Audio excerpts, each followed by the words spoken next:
अस्सलाम वालेकुम स्टूडेंट्स, मैं हूं आपका फिजिक्स टीचर कमर मोहम्मद नबील और आप इस वक्त हैं नबील्स ऑर्बिट में। तो चलिए स्टार्ट करते हैं आज का टॉपिक।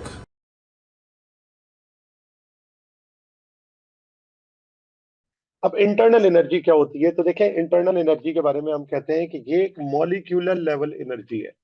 इसे हम क्या कहते हैं? ये मॉलिक्यूलर लेवल एनर्जी है। अब मॉलिक्यूलर लेवल एनर्जी क्या होती है? इसका मतलब ये है कि वैसे भी तो आप पढ़ते हैं ना कि किसी बॉडी के पास काइनेटिक एनर्जी और पोटेंशियल एनर्जी होती है, वो मॉलिक्यूलर लेवल नहीं होती। हम उस ऑब्जेक्ट के बारे में कहते हो रहे थे, वो मैक्रोस्कोपिक या मैक्रो लेवल एनर्जी कहलाती है, लेकिन मॉलिक्यूलर लेवल नहीं होती। इसी तरह से अगर इंटरनल एनर्जी को मैं यहाँ पे शो करूं तो मैं ये भी कह सकता हूं कि इंटरनल एनर्जी ये सम है तमाम टाइप ऑफ एनर्जी का। Sum of sum of all types of energy, all types of energies energies in a system, in a system.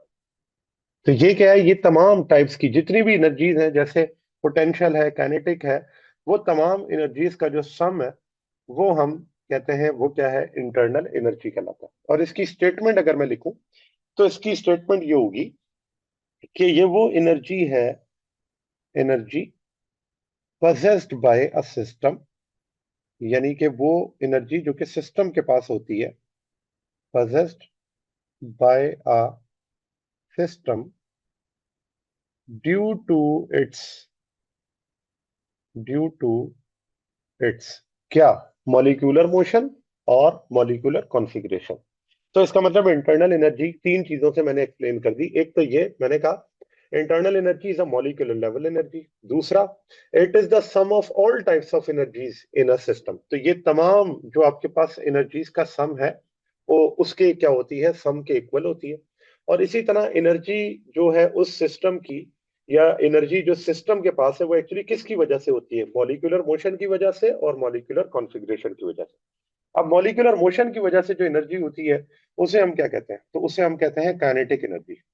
और जो मॉलिक्यूलर कॉन्फ़िगरेशन की वजह से होती है उसे हम क्या कहते हैं? Potential energy. तो आप देखें कि इसके अंदर दोनों किस्म की एनर्जीज होंगी। अब काइनेटिक एनर्जी जो है वो मॉलिक्यूलर मोशन को रिप्रेजेंट करती है, जबकि पोटेंशियल एनर्जी के अंदर हम फोर्सेस बिटवीन द मॉलिक्यूल्स को क्या करते हैं? डिस्कस करते हैं। Forces between molecules. और आप देखें कि यही वो पोटेंशियल एनर्जी है जिसमें आप जब बॉडी या स्टेट चेंज कर रहे होते हैं, तो स्टेट चेंज होने का मतलब ही यही है कि वहां पोटेंशियल एनर्जी क्या हो रही है? चेंज हो रही है। मॉलिक्यूलर मोशन को सबसे पहले डिस्कस कर लें तो मॉलिक्यूलर मोशन तीन किस्म के होते हैं। एक आपके पास हो जाएगा ट्रांसलेशनल, एक हो जाएगा रोटेशनल, और एक हो जाएगा वाइब्रेशनल। तो अगर मैं इसके अंदर डिस्कस करूं तो सबसे पहला जो है वो है ट्रांसलेशनल काइनेटिक एनर्जी। दूसरा है वाइब्रेशनल काइनेटिक एनर्जी। और तीसरा है रोटेशनल काइनेटिक एनर्जी। जैसे दूसरा हम रोटेशनल लिख देते हैं और तीसरा वाइब्रेशन लिख देते हैं। ये है जी रोटेशनल काइनेटिक एनर्जी। और third one is vibrational kinetic energy. Vibrational kinetic energy, ठीक है जी। अच्छा, अब जरा देखें कि जो ट्रांसलेशनल काइनेटिक एनर्जी है उसको हम कैसे एक्सप्लेन करते हैं। तो अभी हमने आगे जाकर इस चीज को प्रूव भी करना है आइडियल गैस इक्वेशन के जरिए कि ये जो हमारे पास टेम्परेचर है वो कैसे एवरेज ट्रांसलेशन काइनेटिक एनर्जी के इक्वल है। तो इसकी एक इक्वेशन होती है, जिस इक्वेशन को हम लिखते हैं 2/3 के हाफ एम वी स्क्वायर। ठीक है, हाफ एम वी स्क्वायर। तो यहाँ पे अगर आप देखें तो ये जो टेम्परेचर है वो डायरेक्टली प्रोपोर्शनल है एवरेज काइनेटिक एनर्जी। और एवरेज कौन सी? Translational, average translational kinetic energy of all the molecules. तो जैसे जैसे आपके पास टेम्परेचर बढ़ेगा, एवरेज ट्रांसलेशनल काइनेटिक एनर्जी भी क्या होगी? इंक्रीज होगी। दूसरा, जब मैं रोटेशनल काइनेटिक एनर्जी की बात करता हूं तो रोटेशनल काइनेटिक एनर्जी को हम, क्योंकि स्मॉलर लेवल पर होती है, तो हम इसे इग्नोर कर देते हैं। जैसे आप जानते हैं कि जो मोमेंट ऑफ इनर्शिया होता है वो एम आर स्क्वायर के इक्वल होता है। अब क्योंकि मॉलिक्यूल का मास इतना स्मॉल होता है कि उसकी मोमेंट ऑफ इनर्शिया भी क्या हो जाता है? बहुत स्मॉल। और स्मॉल होने की वजह से आप देखें कि अगर मैं मॉलिक्यूल्स को स्फेरिकल मान लूं तो तब भी उसकी जो मोमेंट ऑफ इनर्शिया है वो 2/5 एम आर स्क्वायर है। अगर एम कम है तो आई की वैल्यू भी कम है। और रोटेशनल काइनेटिक एनर्जी होती ही किसके इक्वल है? वो होती है हाफ आई ओमेगा स्क्वायर के।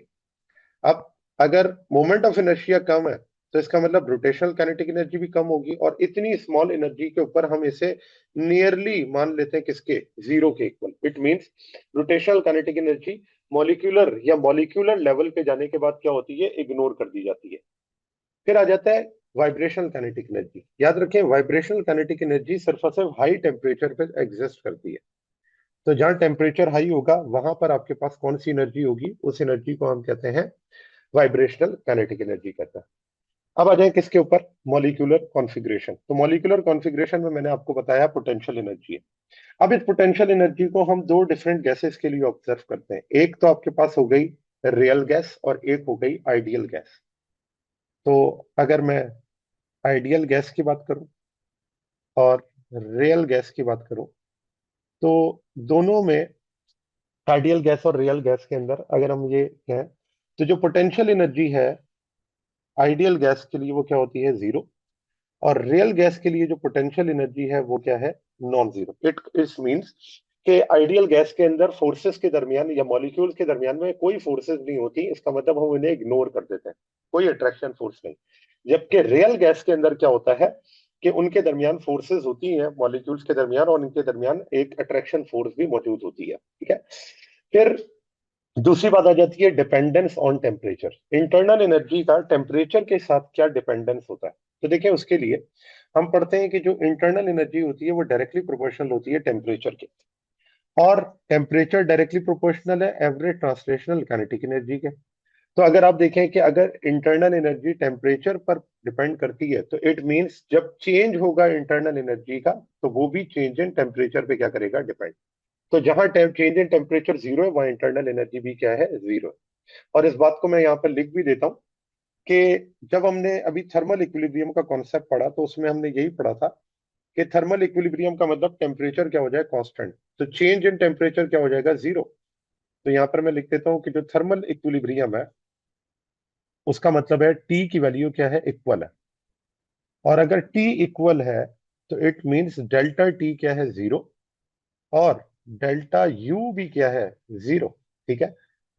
तो जब टेम्परेचर इक्वल है तो इसका मतलब डेल्टा टी जीरो, और डेल्टा टी जीरो तो डेल्टा यू जीरो, जैसा कि ऊपर हमने डिस्कस किया कि ये आपस में प्रोपोर्शनल है। दूसरा ये है जी आइसोथर्मल प्रोसेस। Isothermal process. और आइसोथर्मल प्रोसेस ऐसा प्रोसेस होता है जिसमें टेम्परेचर क्या होता है? कांस्टेंट। इसको भी हम आगे जो आपकी फर्स्ट लॉ ऑफ थर्मोडायनेमिक्स उसमें भी पढ़ेंगे, और इसे हम बॉयल्स लॉ के जरिए भी पढ़ते हैं। और बॉयल्स लॉ में भी क्या होता है कि हमने ये पढ़ा है टेम्परेचर क्या होता है? Constant.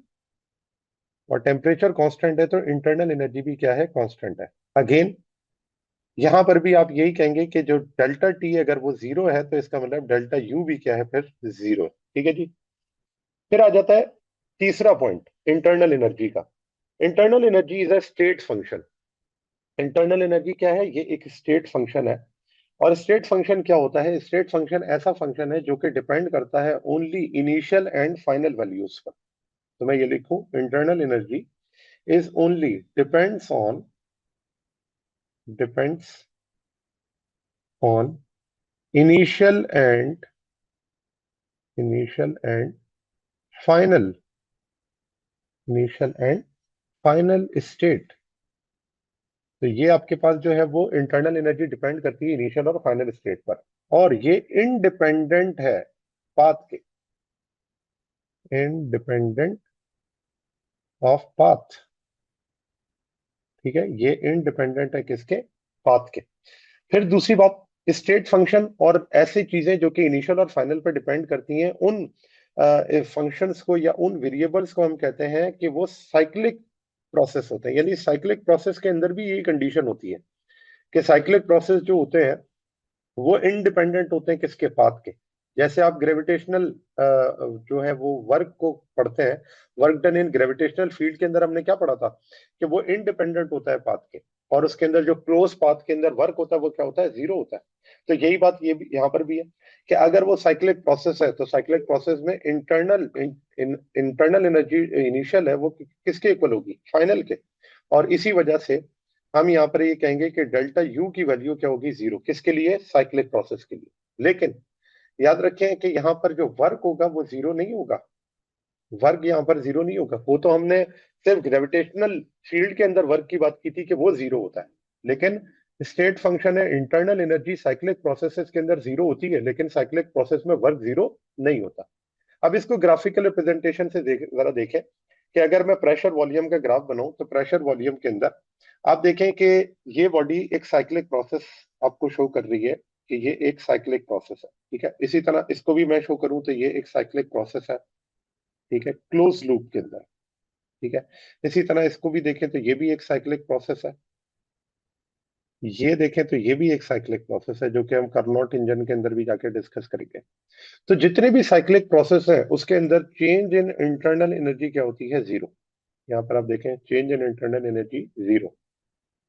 Change in internal energy 0, because initial और फाइनल पॉइंट आपका क्या है? सेम है। लेकिन इन तमाम में जो वर्क है वो क्या है? नॉन जीरो, बिकॉज इसका एरिया मौजूद है। और जहां जहां एरिया आपको मिलेगा वहां वहां आप क्या कर सकते हैं? वर्क को फाइंड आउट कर सकते हैं। और वर्क क्या होता है नेक्स्ट टॉपिक के अंदर हम ये पढ़ेंगे, क्योंकि इसका जो वर्क होता है वो प्रेशर और वॉल्यूम पे डिपेंड करता है। तो अगर यहाँ प्रेशर और वॉल्यूम मौजूद है तो इसका मतलब यहाँ पर वर्क भी मौजूद है। तो ये आपके पास साइक्लिक प्रोसेस से रिलेटेड पॉइंट हो गया। फिर फोर्थ पॉइंट ये है कि ये जो इंटरनल एनर्जी है ये एक एक्सटेंसिव प्रॉपर्टी है। एक्सटेंसिव का क्या मतलब होता है? एक्सटेंसिव का मतलब है ये कि ये डिपेंड करती है अमाउंट ऑफ मैटर पर। जहां अमाउंट ऑफ मैटर ज्यादा होगा वहां पे आपकी जो इंटरनल एनर्जी है वो भी क्या होगी? ज्यादा होगी। तो ये बात याद रखें कि जो इंटरनल एनर्जी होती है वो डिपेंड करती है, depends on quantity of matter. Depends on quantity of matter. तो जितनी ज्यादा मैटर की या जितना ज्यादा मैस होगा उतनी ज्यादा क्या होगी? इंटरनल एनर्जी होगी। और फिफ्थ पॉइंट इसके अंदर यह है कि ये सिमिलर है ग्रेविटेशनल पोटेंशियल एनर्जी के। It is similar to gravitational potential energy. Gravitational potential energy. ठीक है, और इसमें अगर मैं देखूं तो इसके अंदर क्या होता है कि एक तो है चेंज इन एनर्जी। ठीक है, जो चेंज इन एनर्जी है, और दूसरा ये कंजर्वेटिव है। तो दोनों पॉइंट्स जो है वो ये सिमिलैरिटी के हैं कि ये आपके पास क्या है? कंजर्वेटिव है। ठीक है, तो अब यहां पर अगर आप देखें तो वो ये है कि चेंज इन जो पोटेंशियल एनर्जी है वो हमने ग्रेविटेशनल पोटेंशियल में क्या पढ़ा था? वो क्या होती है? mgh। ठीक है ना, जिसे आप किससे रिप्रेजेंट करते थे? डेल्टा यू से। ठीक है ना, और जाहिर सी बात है कि वो जो डेल्टा यू है वो वहां पर पोटेंशियल एनर्जी को रिप्रेजेंट करती थी, लेकिन वो potential energy gravitational potential energy थी। और कंजर्वेटिव का मतलब यही है कि वो क्या होती थी? इक्वल होती थी, या फिर उसको हम कह सकते थे कांस्टेंट होती थी हर पॉइंट के ऊपर। तो यहाँ पर भी यही है कि अगर मैं साइक्लिक प्रोसेस की बात कर रहा हूँ तो वो आपके पास क्या होगी? कंजर्व्ड होगी। तो ये कुछ इंटरनल एनर्जी से रिलेटेड पॉइंट है जो कि हमने क्या किया? डिस्कस की।